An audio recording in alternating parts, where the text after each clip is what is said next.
Charles Bronson, born Charles Dennis Bukinski on November 3, 1921, in Ehrenfeld, Pennsylvania, emerged from the coal mines of his youth to become one of Hollywood's most enduring symbols of strength, integrity, and quiet intensity. The 11th of 15 children born to Lithuanian immigrants, Bronson grew up in poverty, learning early the value of hard work and resilience. After his father's death, young Charles joined the coal mines as a teenager, earning just $1 a ton and developing the steely endurance that would later define his screen presence. During World War II, he served as an aerial gunner in the U.S. Army Air Forces, flying 25 combat missions and earning a Purple Heart after being wounded in action. When the war ended, Bronson used the GI Bill to study art and acting, eventually changing his name in the early 1950 seconds to avoid anti-communist prejudice. His early Hollywood years were filled with minor roles,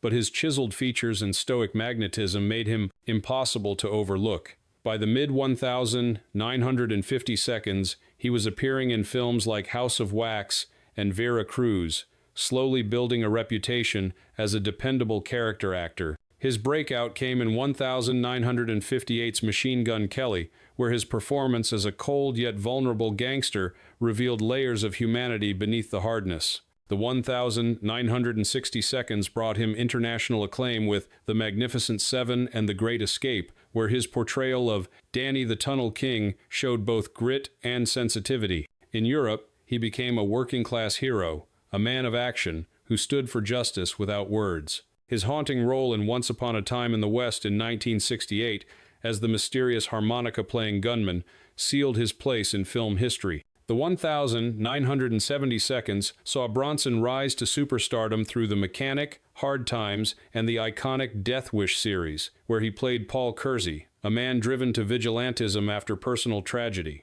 The film resonated deeply with audiences, turning Bronson into a cultural phenomenon and a reluctant symbol of justice in a turbulent era.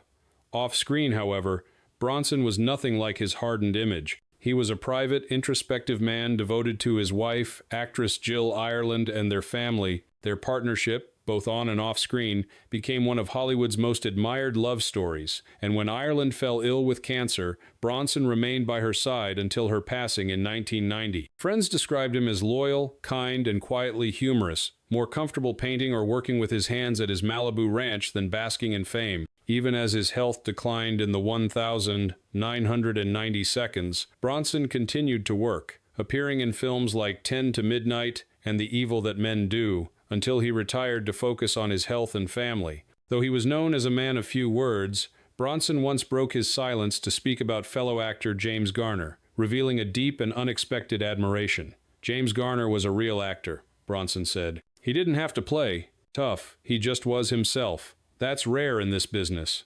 Coming from Bronson, a man who embodied authenticity and quiet power, those words carried immense weight. He explained that Garner's sincerity set him apart. There's a lot of pretending in Hollywood. James didn't pretend.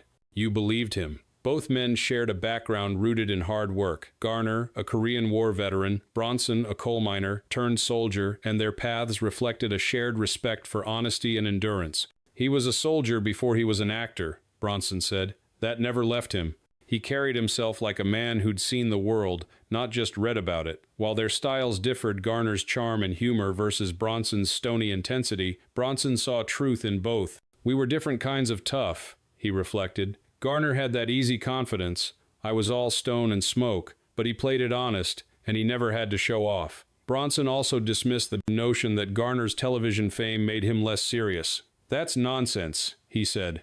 Garner could hold his own with anyone. He was natural, and that's something you can't fake. Recalling their shared time on The Great Escape, Bronson admired Garner's ability to stand out by doing nothing more than being himself. Everyone was trying to shine. Garner didn't have to try, you just noticed him. In an industry often driven by ego, Bronson valued Garner's humility above all. He wasn't a Hollywood guy, he said. He didn't care about the parties or headlines. He just came to work, did the job, and went home. I liked that. When asked about rivalry, Bronson replied simply, "No rivalry. We were too different to compete. The audience knows who's real, and Garner, he was real." Then, after a long pause, he added, If there were more James Garners in this town, maybe it'd be a better place.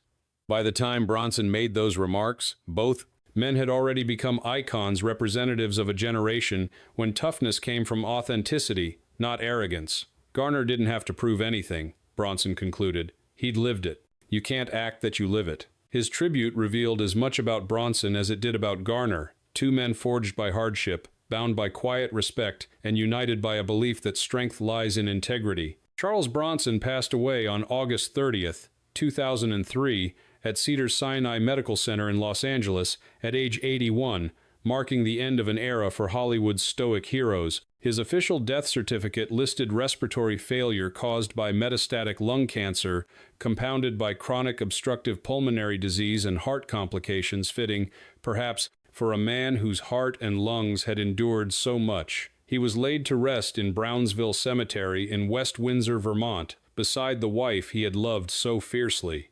His grave is modest, quiet, and unadorned, just as he lived.